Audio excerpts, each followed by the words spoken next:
मेरा नाम तुषार है। मैं एक बस कंडक्टर था और ये काम मैंने अभी कुछ दिनों पहले ही अपने शहर में शुरू किया था। दिन के कई चक्कर लगाते थे, सवेरे से लेकर रात तक। अलग अलग चेहरे, अलग अलग शहर, अलग अलग जगह। लोग उतरते चढ़ते थे। हर किसी को याद करना मेरे लिए काफ़ी मुश्किल होता था। मगर एक दिन मेरा सामना एक ऐसी लड़की से हुआ जो बस पर चढ़ी। उसने मामूली से कपड़े पहने हुए थे, दिखने में बहुत शरीफ लग रही थी। बहुत सारी लड़कियां इधर उधर देखती, बातें करती, उनके साथ कोई ना कोई होता है, मगर ये लड़की हर बार अकेली होती थी। जब पहली बार मेरी नज़र इस पर गई तब भी ये बिल्कुल अकेली थी। इसने मामूली सा सलवार कमीज पहना हुआ था, नज़र नीचे थी, चेहरा मासूम, आंखों से हया साफ चमक रही थी। उसकी आंखों में कुछ खास था, कुछ खास सुकून भी, उदासी भी, जैसे कोई अनकही सी कहानी बंद हो। वो लड़की हमेशा दूसरे या तीसरे बस स्टॉप पर चढ़ती थी और फिर आखिरी बस स्टॉप पर उतर जाती थी। बिल्कुल गुमसुम बैठी रहती थी, न किसी से बात करती थी, न उसके साथ कोई होता था और न ही वो किसी पर ध्यान दिया करती थी। शुरू शुरू में बस में काफ़ी भीड़ भाड़ थी। जिस दिन पहली बार वो हमारी बस में चढ़ी, वो आई तो अंदर एक कोने में खड़ी हो गई। उसके बैठने के लिए जगह नहीं थी। मैं पीछे की तरफ खड़ा हुआ था। मेरी नज़र अचानक उस पर चली गई, मगर जब मेरी 2-3 बार उस पर नज़र गई तो मुझे कुछ अजीब सा महसूस हुआ, कुछ अलग सा। मन किया कि उसे देखता रहूं। उसका चेहरा जितना मासूम था उतना ही सुंदर भी था। मैं हर लड़की को नहीं देखता था और ना ही मेरी लड़कियों को देखने की आदत थी। मैं एक शरीफ फैमिली से बिलोंग करता था। हालांकि मैं शादीशुदा था, लेकिन मेरी पत्नी मर चुकी थी। मेरी एक 7 साल की बेटी है जिसका नाम किरण है। मेरी बेटी एबनॉर्मल बच्चों में शामिल होती थी, लेकिन डॉक्टर कहते थे कि आपकी बेटी का अगर इलाज किया जाए तो वो ठीक हो सकती है। मेरे पास किरण के इलाज के लिए पैसे नहीं थे। उसके इलाज में बहुत सारे पैसे खर्च हो रहे थे। मेरे माता पिता ने 8 साल पहले मेरी शादी मेरी मर्जी के खिलाफ करवा दी थी। ऐसा नहीं था मैं किसी लड़की को पसंद करता था, मैं शादी ही नहीं करना चाहता था। मेरा शुरू से ही एक सपना था, मैं क्रिकेटर बनना चाहता था, लेकिन मेरे माता पिता का कहना था कि हर किसी के सपने सच नहीं होते। तुमने गरीब परिवार में आँख खोली है बेटा, तो उम्मीद उठाकर रख दो कि तुम्हारा ये इतना बड़ा सपना पूरा हो सकेगा। मुझे स्कूल भेजा जाता था, लेकिन मैं स्कूल से गायब होकर क्रिकेट खेलने के लिए निकल जाता था। मेरे पिता जो कि मेहनत मजदूरी करते थे और मेरे स्कूल की फ़ीस बड़ी मेहनत के साथ भरा करते थे, मैं उनकी मेहनत के पैसों को बर्बाद कर दिया करता था। हर बार फेल हो जाता था। स्कूल से बार बार मेरी शिकायतें मेरे घर पहुंचती थी, जिसकी वजह से मेरे माता पिता को स्कूल टीचर्स और प्रिंसिपल्स के सामने बहुत शर्मिंदगी होती थी। कई बार उन्होंने मुझे डांट, मार, प्यार और हर तरह से समझाने की कोशिश कर ली थी कि जैसा तुम चाहते हो ऐसा नहीं होगा। मेरा पढ़ाई में मन नहीं लगता था, मैं उनके पैसे भी बर्बाद कर रहा था, इसलिए उन्होंने मेरा स्कूल से नाम कटवा दिया और फिर उसके बाद मुझे एक साइकिल वर्कशॉप पर डाल दिया, जहां मैं साइकिलों की सर्विस किया करता था। मैं वहां से भी छुट्टियां किया करता था और काम छोड़कर क्रिकेट खेलने में बिजी हो जाता था। लेकिन इस सब में मेरे माता पिता मुझसे बहुत नाराज़ होते थे। मुझे उनकी बहुत डांट का सामना करना पड़ता था और उनकी नाराज़गी का भी। एक दिन तो मेरे माता पिता मेरे सामने रोने लगे, हाथ जोड़ने लगे और कहने लगे कि बेटा, हमें तुमसे बहुत सारी उम्मीदें हैं, हम गरीब हैं, हमने सोचा है कि हम तुम्हें पढ़ा लिखाकर कामयाब इंसान बनाएं, तुम हमारी गरीबी को दूर कर दोगे, लेकिन तुम तो हमें और ज़्यादा गरीबी में धकेल रहे हो। पिताजी कहने लगे कि बेटा, मैं बूढ़ा होता जा रहा हूँ, मेरे बूढ़े शरीर में अब इतनी भी जान नहीं है कि मैं घर गृहस्थी का खर्चा संभालूं। तुम जवान हो, तुम्हें अपने बूढ़े पिता पर रहम करना चाहिए। जब मैंने अपने माता पिता के बहते हुए आंसुओं को और उनकी कमज़ोरी को देखा तो मेरे दिल में एहसास जागा कि मुझे अपने माता पिता की बात को मान लेना चाहिए। बस तब से ही मैं सुधर गया। पढ़ाई लिखाई की उम्र तो निकल गई थी और जैसे तैसे 10वीं पास तो मैं कर ही चुका था, उससे आगे नहीं पढ़ सका, लेकिन मेहनत मजदूरी करने पर आ गया। पिता को घर बैठा दिया और ख़ुद नौकरी तलाश करने लगा। मुझे एक होटल में वेटर की नौकरी मिल गई थी, जो सैलरी मिलती उससे घर का गुजारा होता था। पिताजी बहुत बूढ़े हो गए थे। माँ मेरे दिए हुए पैसों से घर का खर्चा बहुत सूझबूझ के साथ किया करती थी। फिर मेरे माता पिता को लगा कि मैं कमाने लगा हूँ, इसलिए उन्होंने मेरे लिए एक मामूली सी लड़की को पसंद कर लिया। मेरी शुरू से ही तमन्ना रही थी कि कि मैं लव मैरिज करूँगा। अक्सर मैंने अपने दोस्तों को देखा था कि वो फ़ोन पर अपनी गर्लफ्रेंड से बातें किया करते थे, लड़कियों से मोहब्बत करते थे। मैं गलत नीयत का तो नहीं था, लेकिन मैं भी चाहता था कि कोई ऐसी लड़की हो जो मुझे भी प्रेम करे, मेरी इज्जत करे, मैं उससे बातें किया करूँ। शादी भी मेरी उससे ही हो कि मेरी मोहब्बत कामयाब हो। मगर मेरी ज़िंदगी में कभी कोई लड़की शामिल नहीं हो सकी, क्योंकि मुझे कोई लड़की इस तरह से भाई ही नहीं थी जो मेरे दिल को अच्छी लगे।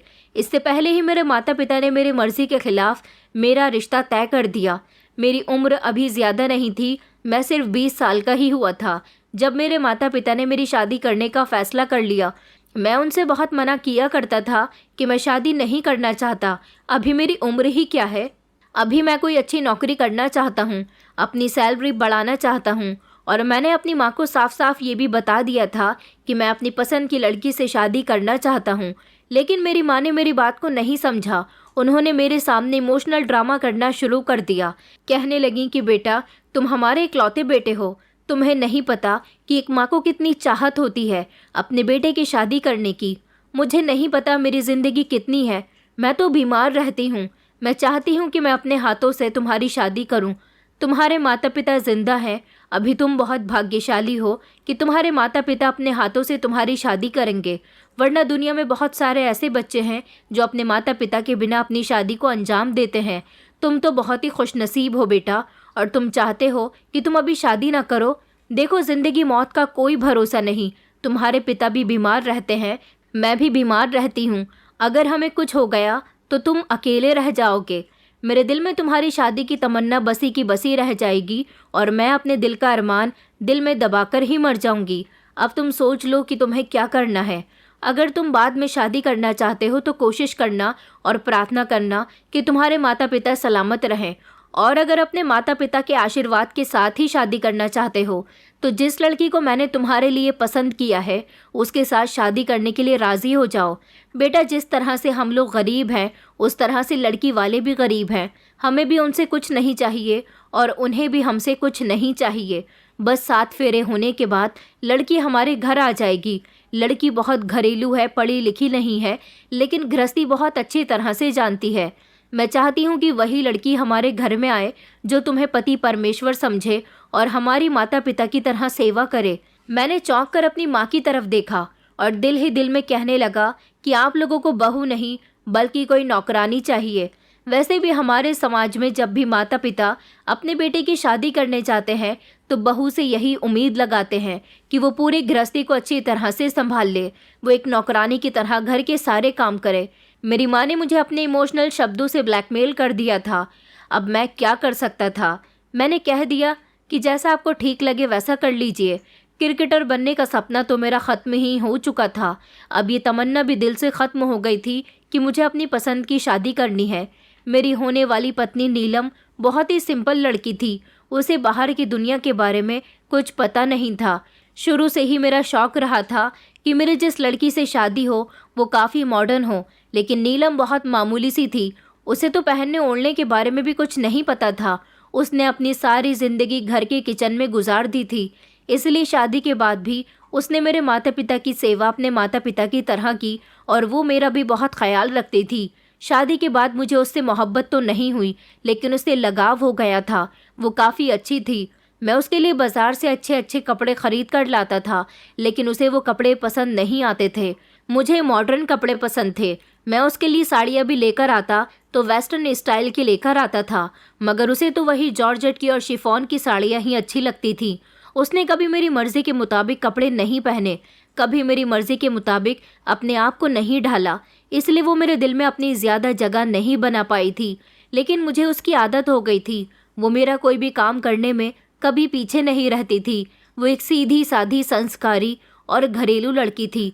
फिर वक्त गुजरता गया, ऊपर वाले ने मुझे एक बेटी दी। नीलम मेरी बेटी का भी बहुत ख्याल रखती थी।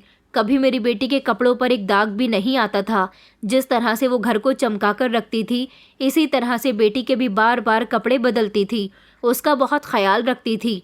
मेरी बेटी 3 महीने की हुई तो पिताजी इस दुनिया को छोड़कर चले गए। उनकी बहुत उम्र हो गई थी। उम्र के साथ साथ बीमारियों ने उन्हें घेर लिया था। उन्हें कभी ठीक से इलाज भी नहीं मिल सका। और फिर जब इंसान का इस दुनिया से जाने का समय आ जाता है तो किसी भी दुर्घटना का बहाना हो जाता है। लेकिन पिताजी की मौत ऐसे ही आनी थी। पिताजी की मौत से मुझे बेहद अफसोस हुआ था। माँ अकेली हो गई थी, लेकिन मेरी पत्नी ने उनका भी बहुत ख्याल रखा। कभी उनको ये एहसास नहीं होने दिया कि अब उनका हमसफ़र इस दुनिया से चला गया तो वो अकेली रह गई। फिर घर में मेरी बेटी थी, जिसके रोने की और हंसने की किलकारियाँ पूरे घर को हिलाकर रख देती थी। घर में हमेशा रौनक लगी रहती थी। सब कुछ बिल्कुल ठीक चल रहा था। लेकिन जैसे जैसे मेरी बेटी बड़ी हो रही थी, वो ठीक से नॉर्मल बच्चों की तरह हरकतें नहीं करती थी। मुझे अपनी बेटी में कुछ अजीब सा दिखाई देता था। ये बात कई बार मैंने नीलम से कही थी, मगर उसे लगता था कि हमारी बेटी बिल्कुल ठीक है। मुझे ऐसा लगता था जैसे किरण को ठीक से दिखाई भी नहीं देता, वो कहीं और देख रही है। और उसकी उम्र 1.5 साल हो गई थी, मगर वो चलना नहीं जानती थी, ठीक से खड़ी नहीं होती थी, और अगर हम उससे कोई बात करते तो वो ठीक से बात को सुनती भी नहीं थी। मैं जब कहता कि नीलम, मुझे किरण ठीक नहीं लगती, ऐसा लगता है कि जैसे किरण न हमारी बात को सुनती है और ना ही कुछ बोलती है और ना ही हमारी तरफ देखती है। मेरी पत्नी कहती कि आपको वहम होता है, किरण अभी छोटी है और छोटे बच्चे बड़ों की तरह रिएक्ट नहीं करते। मेरी माँ भी कुछ ऐसा ही कहा करती थी। तो मैं सोचता था कि शायद मुझे बच्चों के बारे में ज़्यादा कुछ पता नहीं है, क्योंकि घर में मेरे अलावा कोई दूसरा तो था नहीं, इसलिए मैं कुछ नहीं जानता था। वक्त गुजरता गया। एक दिन मेरी पत्नी की बहुत ज़्यादा तबीयत ख़राब हो गई। मैं उसे पास के ही एक छोटे डॉक्टर के पास ले गया था, जिन्होंने मेरी पत्नी को दवाई दे दी। पत्नी वो दवाई खाकर सो गई, लेकिन सुबह जब उठी तो उसकी तबीयत और ज़्यादा ख़राब थी। उसकी हालत से लग रहा था उसे बहुत तेज़ बुखार था। मैंने उससे कहा कि डॉक्टर के पास चलो, मगर वो नहीं गई। उसने कहा कि आप डॉक्टर साहब को मेरा हाल बता दीजिए, ऐसे ही वो मेरी दवाई दे देंगे। मैं चलकर नहीं जा सकती, मेरी हिम्मत नहीं हो रही। मैं डॉक्टर के पास गया और मैंने उनको बता दिया कि कल रात की दी हुई आपकी दवाई का उस पर कोई भी असर नहीं हुआ, बल्कि मेरी पत्नी की तबीयत और ज़्यादा ख़राब हो गई। तो उन्होंने और दवाई दे दी और कहा कि अब आपकी पत्नी की तबीयत बेहतर हो जाएगी। लेकिन नीलम की तबीयत तो बिगड़ती जा रही थी। मैंने सही समय पर सही फैसला नहीं किया। मुझे अपनी पत्नी को किसी बड़े और अच्छे डॉक्टर को दिखाना चाहिए था। किसी बड़े अस्पताल में उसका ट्रीटमेंट करवाना चाहिए था। मेरी पत्नी का बुखार दिमाग पर चढ़ गया और उसको दौरे पड़ने लगे। उस समय मैं होटल गया हुआ था। माँ ने मुझे पड़ोसी के मोबाइल से फ़ोन किया तो तब मुझे पता चला कि नीलम की तबीयत बहुत ख़राब है। माँ ने रोते हुए बताया कि बेटा, जल्द से जल्द घर आ जाओ, तुम्हारी पत्नी को दौरे पड़ रहे हैं। मैं अपने सारे काम छोड़कर जल्दी से घर पहुंचा तो देखा सच में उसकी हालत बहुत ख़राब थी। मैं उसे लेकर अस्पताल पहुंचा, लेकिन तब तक बहुत देर हो चुकी थी। नीलम की कंडीशन बहुत ज़्यादा ख़राब हो गई थी। वो रास्ते में ही अपने होश खो बैठी। मुझे लगा कि वो बेहोश हुई है, लेकिन अस्पताल पहुंचने पर पता चला कि 5 मिनट पहले ही नीलम की मौत हो गई। डॉक्टर ने कहा कि आपने इनको यहाँ लाने में बहुत देर कर दी। दरअसल मेरी पत्नी को डबल निमोनिया हो गया था। उसकी बीमारी के बारे में मुझे पता ही नहीं चल सका। मुझे लगा कि नॉर्मल जाड़ा बुखार है। अगर मैं उसे किसी बड़े अस्पताल में ले जाता, वहाँ उसकी कंडीशन के बारे में पता चल जाता। मेरी पत्नी को सही इलाज नहीं मिल सका, जिसकी वजह से वो अपनी 1.5 साल की बच्ची को छोड़कर चली गई। नेहा के जाने के बाद घर बिल्कुल सूना हो गया था। माँ से घर का ज़्यादा काम नहीं होता था और अब तो उन पर मेरी बेटी की जिम्मेदारी भी आ गई थी। घर की जैसे सारी रौनक ही ख़त्म हो चुकी थी।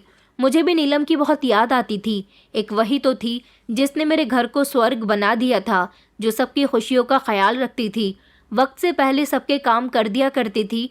उसके जाने के बाद सब कुछ जैसे बेरंग हो गया था। मैं अपनी पत्नी की मौत का जिम्मेदार खुद को समझता था। अगर मेरी जेब में पैसे होते तो मैं कभी उसे छोटे डॉक्टर के पास लेकर न जाता। उसकी मामूली सी तबीयत ख़राब है, ठीक हो जाएगी। मगर मुझे नहीं पता था कि वो इतनी जल्दी हम सबको छोड़कर चली जाएगी। वक्त गुजरता गया। धीरे धीरे मेरी बेटी बड़ी हो रही थी और उसकी कंडीशन बिल्कुल पहले जैसी ही थी। वो कोई हरकत नहीं करती थी। एक दिन उसकी तबीयत ख़राब हुई तो मैं उसे फ़ौरन बड़े अस्पताल लेकर भागा। मैं अब अपनी बेटी के साथ कोई कॉम्प्रोमाइज़ नहीं कर सकता था, क्योंकि मेरी लापरवाही की वजह से मेरी पत्नी की तबीयत बिगड़ गई थी। मैं अपनी बेटी के लिए कोई लापरवाही नहीं बरतना चाहता था। जब मैं उसे डॉक्टर के पास लेकर गया तो डॉक्टर ने उसका अच्छे से चेकअप किया और फिर डॉक्टर ने मुझे वही बताया जिस बात का मुझे हमेशा शक रहता था। डॉक्टर ने कहा कि आपकी बेटी अब नॉर्मल है, उसकी दिमागी कंडीशन बहुत कमज़ोर है, उसे ठीक से सुनाई नहीं देता, ठीक से दिखाई नहीं देता। अगर आपने अपनी बेटी का वक्त पर गौर नहीं किया तो आपकी बेटी सारी ज़िंदगी ऐसे ही रहेगी। मैंने कहा, डॉक्टर साहब, क्या मेरी बेटी ठीक हो सकती है? उसके ठीक होने के चांसेस हैं? डॉक्टर साहब ने कहा कि जी, आपकी बेटी बिल्कुल ठीक हो सकती है, लेकिन उसका लंबा ट्रीटमेंट चलेगा, उसका इलाज महंगा होगा। मुझे लगता है कि 11-12 साल की उम्र तक आपकी बेटी ठीक हो जाएगी, ज़्यादा नहीं तो नॉर्मल बच्चों की तरह हरकतें करने लगेगी, उसे दिखाई देने लगेगा और शायद बोलने भी लगेगी। मेडिकल साइंस में ऐसा पॉसिबल है। डॉक्टर की बात सुनकर मुझे तसल्ली हो गई थी। मेरे दिमाग में एक उम्मीद की किरण जाग गई थी कि मेरी बेटी ठीक हो सकती है, लेकिन उसके लिए भी मुझे उसके इलाज के पैसे इकट्ठे करने थे। इलाज बहुत महंगा था और फिर उसका इलाज यहाँ भी नहीं हो सकता था। डॉक्टर ने कहा था कि आपकी बेटी का इलाज अमेरिका में होगा। अमेरिका में बहुत सारे ऐसे डॉक्टर्स हैं जो ऐसे अबनॉर्मल बच्चों का ट्रीटमेंट करते हैं। 100% वहाँ जाने के बाद आपकी बेटी ठीक हो जाएगी। मेरे पास तो एक शहर से दूसरे शहर जाने के पैसे नहीं थे और डॉक्टर साहब अमेरिका जाने की बातें कर रहे थे। फिलहाल मैं बहुत उदास हो चुका था, अपनी ज़िंदगी से हार चुका था। घर आकर जब ये बात मैंने अपनी माँ को बताई तो माँ भी रोने लगी थी और कहने लगी कि बेटा, हम पर ये मुसीबत का कैसा पहाड़ टूट चुका है। मैंने कहा कि मैं तो आप लोगों से पहले ही कहता था, मगर नीलम ने भी कभी मेरी बात का विश्वास नहीं किया और आपने भी। आप लोगों को लगा कि किरण बच्ची है, मगर बच्चे भी बड़े होने के साथ साथ अपने रिएक्शंस चेंज करते रहते हैं, कोई ना कोई एक्टिविटी करते हैं। लेकिन हमारी बेटी तो हंसने और रोने के अलावा कोई दूसरा रिएक्शन देती ही नहीं थी। लेकिन अब उसका इलाज मेरे बजट पर निर्भर था। बेटी का इलाज थोड़ा बहुत तो अपने शहर के ही डॉक्टर से चलता रहता था, लेकिन मुझे उम्मीद थी कि मैं उसे एक न एक दिन अमेरिका लेकर ज़रूर जाऊंगा। इसलिए इतने समय बाद भी बस कंडक्टर की नौकरी ज्वाइन की ताकि मेरी सैलरी बढ़ सके, क्योंकि मैं जिस होटल में वेटर की नौकरी कर रहा था वहाँ पर कई साल नौकरी करने के बाद भी मेरी सैलरी नहीं बढ़ रही थी और मुझे ज़्यादा पैसों की ज़रूरत थी, क्योंकि मेरी बेटी की तबीयत कभी भी ख़राब हो जाती थी। इसलिए मुझे उसे डॉक्टर के पास लेकर जाना पड़ता था। मेरी माँ ने कई बार मुझसे कहा था कि तुम दूसरी शादी कर लो, तुम्हारी बेटी को एक माँ की ज़रूरत है, लेकिन मैंने दूसरी शादी नहीं की। मैं अब शादी करके अपने आप को और ज़्यादा बिजी नहीं करना चाहता था। मुझे ऐसा लगता था कि किस्मत मेरा साथ नहीं दे रही है। मैं अब किसी दूसरी लड़की को अपनी ज़िंदगी में शामिल करने के बाद उसे भी निराश नहीं करना चाहता था। पहले ही मैं बहुत परेशान था, मगर जब से मैंने इस लड़की को देखा था, मेरी नज़र बार बार इसे देखना पसंद कर रही थी। उसके लिए जगह नहीं भी होती तो मैं उसके लिए किसी न किसी व्यक्ति को उठाकर जगह कर देता था।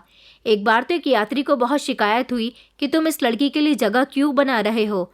मैंने उस आदमी को कोई जवाब नहीं दिया, बस उस लड़की की तरफ देखा। उसने एक लम्हे को नज़र उठाकर मेरी तरफ देखा और फिर खामोशी से बैठ गई। ये सिलसिला अब रोज़ चलने लगा था। मैं उसका स्टॉप आने से पहले ही सीट खाली करवा लेता था। कुछ लोग खामोशी से बर्दाश्त कर लिया करते थे तो कुछ बातें बनाया करते थे, लेकिन मुझे कोई फ़र्क नहीं पड़ता था। मैं अपनी ड्यूटी कर रहा था, आगे पीछे जाता, मगर जब वो लड़की सवार होती तो मेरे अंदर कुछ बदल जाता। मैं उसे देखकर बहुत अच्छा महसूस करता था और उसके आसपास ही रहता था। देखता था कि कहीं कोई उसके साथ बदतमीज़ी तो नहीं कर रहा। उसने कभी मेरे इस बिहेवियर पर शक भी नहीं किया था, न कभी बात की थी, मगर एक खामोशी उसके अंदर हमेशा छाई रहती थी। एक दिन जब वो बस में चढ़ी तो बस में बहुत ज़्यादा भीड़ थी।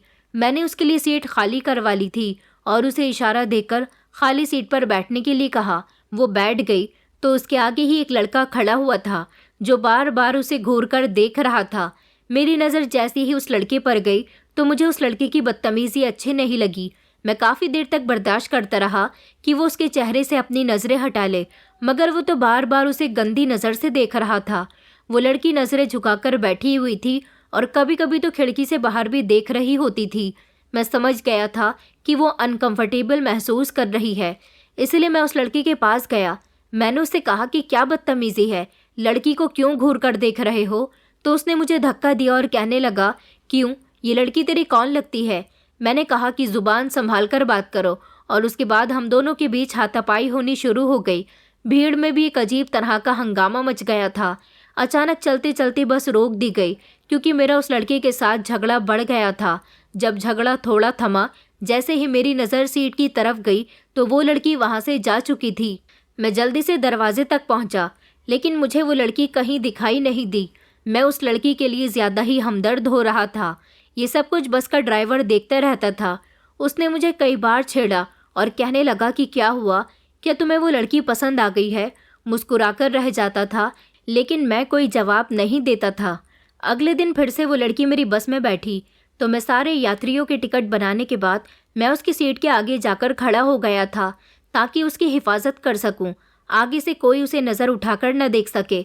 वैसे तो मैं बड़ी मेहनत और लगन के साथ अपनी ड्यूटी किया करता था, लेकिन इस लड़की की मौजूदगी मेरे दिन का सबसे अहम हिस्सा बन गई थी। अभी तक मैंने इस लड़की का नाम जानने की भी कोशिश नहीं की थी। मैं हर रोज़ उसका इंतज़ार भी करता था।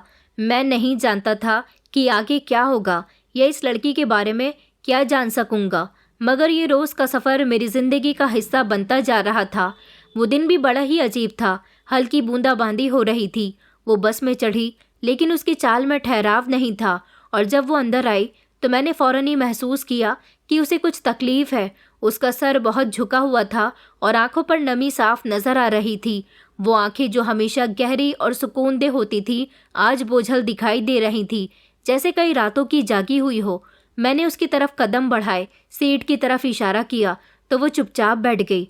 मैं रोज़ की तरह किराया लेने आगे बढ़ा तो उसने मेरे करीब आकर धीरे से कहा कि मेरे पास पैसे नहीं हैं, कल डबल दे दूंगी। इतना कहकर उसकी आवाज़ कांप रही थी। मैं खामोश हो गया। मैंने उससे किराया नहीं मांगा। फिर अगले दिन मेरी बेटी की तबीयत ख़राब हुई तो मैं उसे सरकारी अस्पताल ले गया था।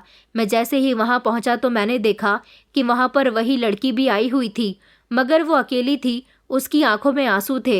एक तरफ बेंच पर बैठी अपने दुपट्टे से आंसू साफ कर रही थी। मैंने उसको ऐसा करते हुए देख लिया था।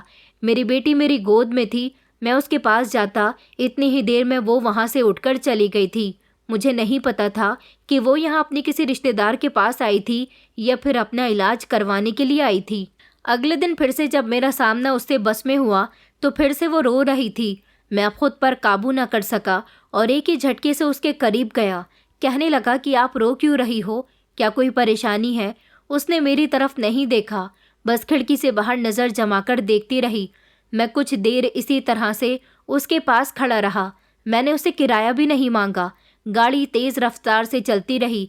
यात्री उतरते चढ़ते और हर स्टॉप पर मेरी नज़र इसी लड़की पर थी।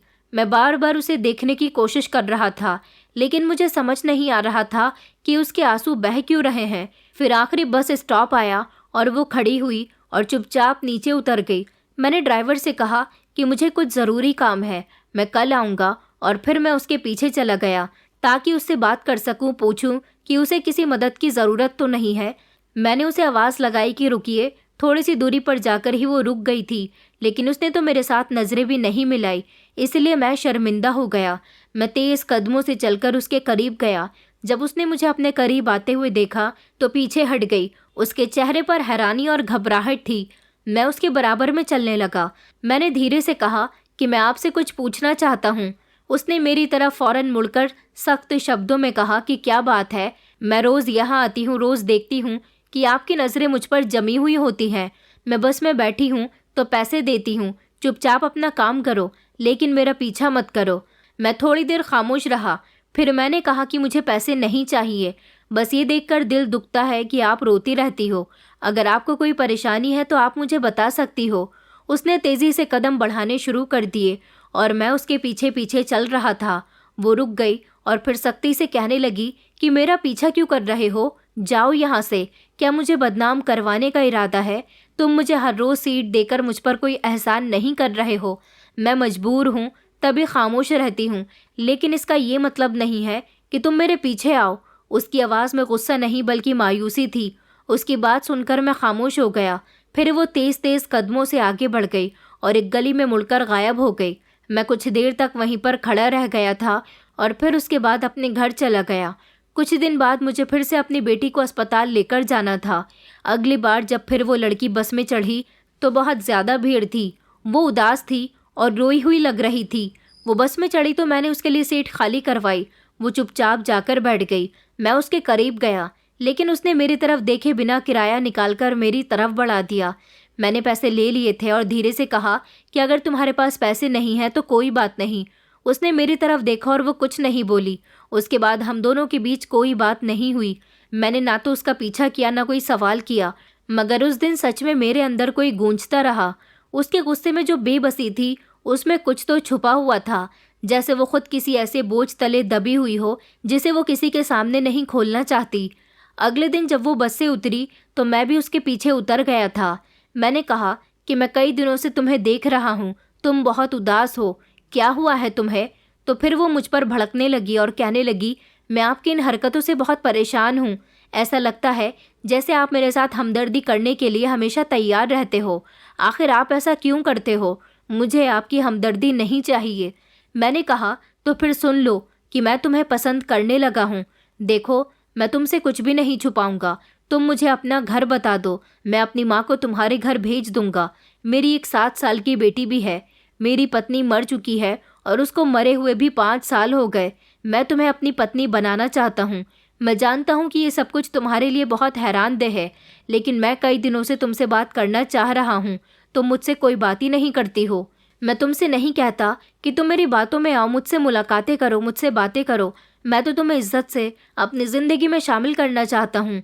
मेरी माँ मेरी पत्नी के मरने के बाद कई बार मुझसे कह चुकी है कि मैं दूसरी शादी कर लूँ, लेकिन मैंने कभी दूसरी शादी करने का फ़ैसला नहीं किया। मगर जब से मैंने तुम्हें देखा है तब से मुझे ऐसा लगता है जैसे मुझे तुमसे अटैचमेंट हो गई है। मैं कोई बिगड़ा हुआ लड़का नहीं हूँ। तुम मेरी बात को समझने की कोशिश करो। उसने कहा, मैं आपके आगे हाथ जोड़ती हूँ, प्लीज़ मेरा पीछा छोड़ दो। और आपको क्या लगता है कि आपने मुझसे डायरेक्ट अपनी शादी की बात कर ली तो मैं इतनी आसानी से मान जाऊंगी? आपने अपने बारे में तो सब कुछ बता दिया, ज़रा मेरे बारे में भी तो जानने की कोशिश कीजिए। मैंने कहा, मैं तो तुम्हारे बारे में जानना चाहता हूँ, लेकिन तुम मुझसे बात ही नहीं करती। उसने कहा कि मैं शादीशुदा हूँ और अगर आइंदा मेरा पीछा करने की कोशिश की तो सब लोगों के सामने आपकी बेइज्जती कर दूंगी। ये कहकर वो आगे बढ़ गई थी। जब उसने ये बात कही तो अचानक मुझे एक ज़ोरदार झटका लगा और मैं उसको जाते हुए देखता रहा। वो शादीशुदा थी, उसने खुद इस बात को अपने मुंह से कहा था, तो अब मैं और क्या कर सकता था? मैं खामोश रहा। 2 दिन बाद जब वो फिर से बस स्टॉप पर आई तो बहुत बीमार बीमार सी लग रही थी। उसका चेहरा पीला पड़ रहा था, आंखों के नीचे काले घेरे हो चुके थे। मैंने उससे कुछ नहीं कहा, वो खुद भी कुछ नहीं बोली। मेरा मन किया कि अभी मैं उससे पूछ लूं आखिर उसे क्या हो गया। फिर सोचा कि वो फिर से नाराज़ हो जाएगी। मुझे बुरा नहीं लगा था कि वो शादीशुदा है। मेरी तो आदत हो गई थी हर चीज़ को बर्दाश्त करने की।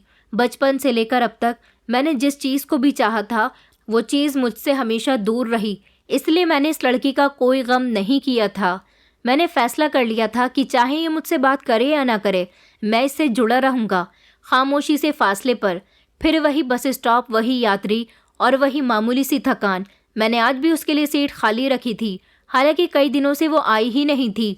मगर दिल जिद पर था और जिद में तसल्लियाँ नहीं होती, उम्मीदें बाकी रहती हैं।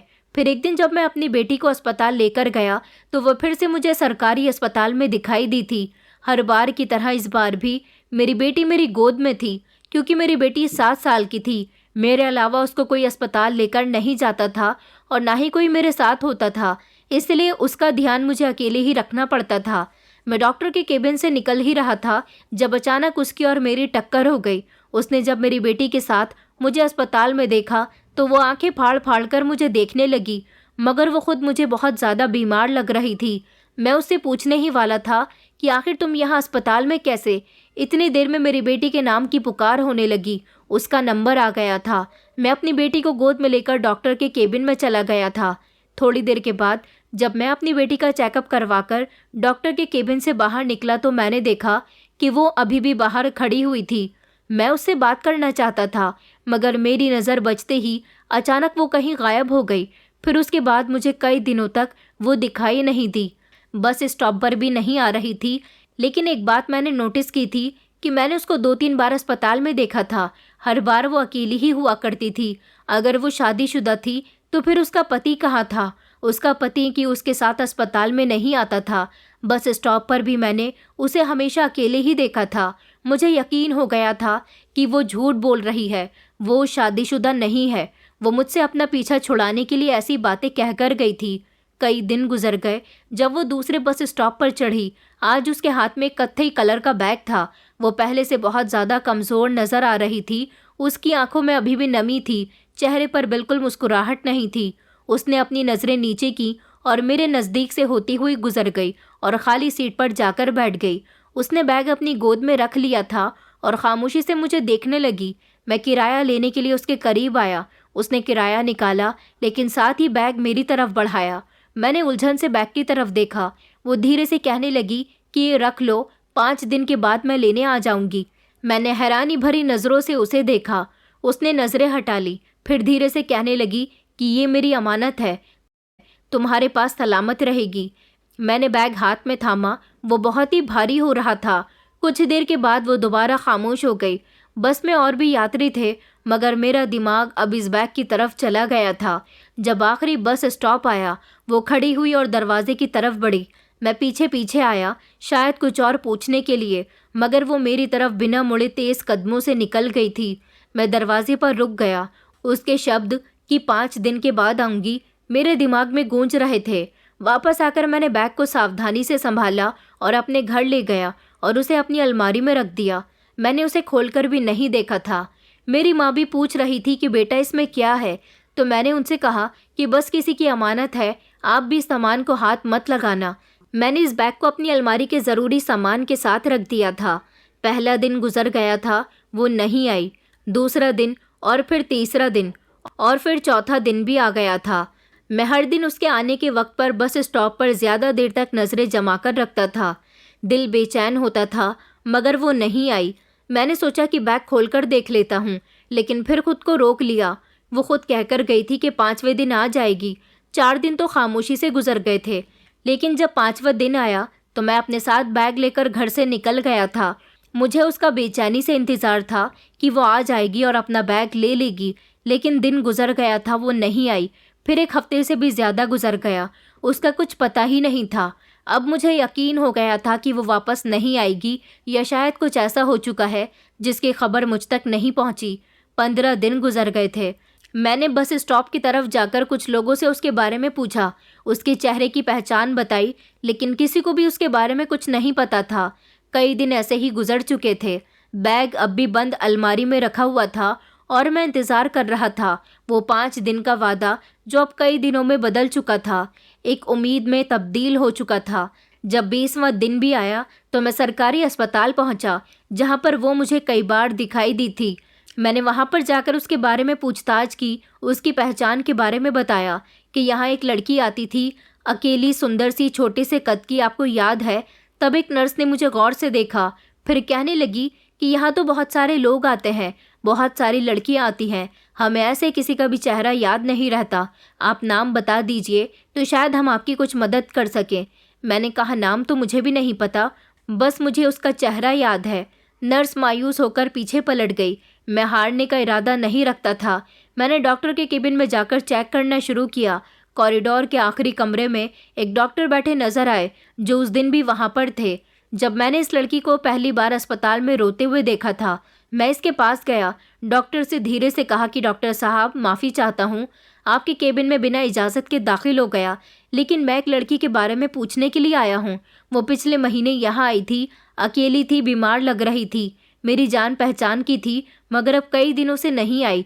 डॉक्टर ने मेरी तरफ गौर से देखा, फिर बोले, क्या तुम उसके रिश्तेदार लगते हो? मैंने कहा कि नहीं, लेकिन वो कुछ दिनों से गायब है। अगर उसका इलाज आप कर रहे हो तो शायद आप उसके बारे में मुझे कुछ बता सकते हो।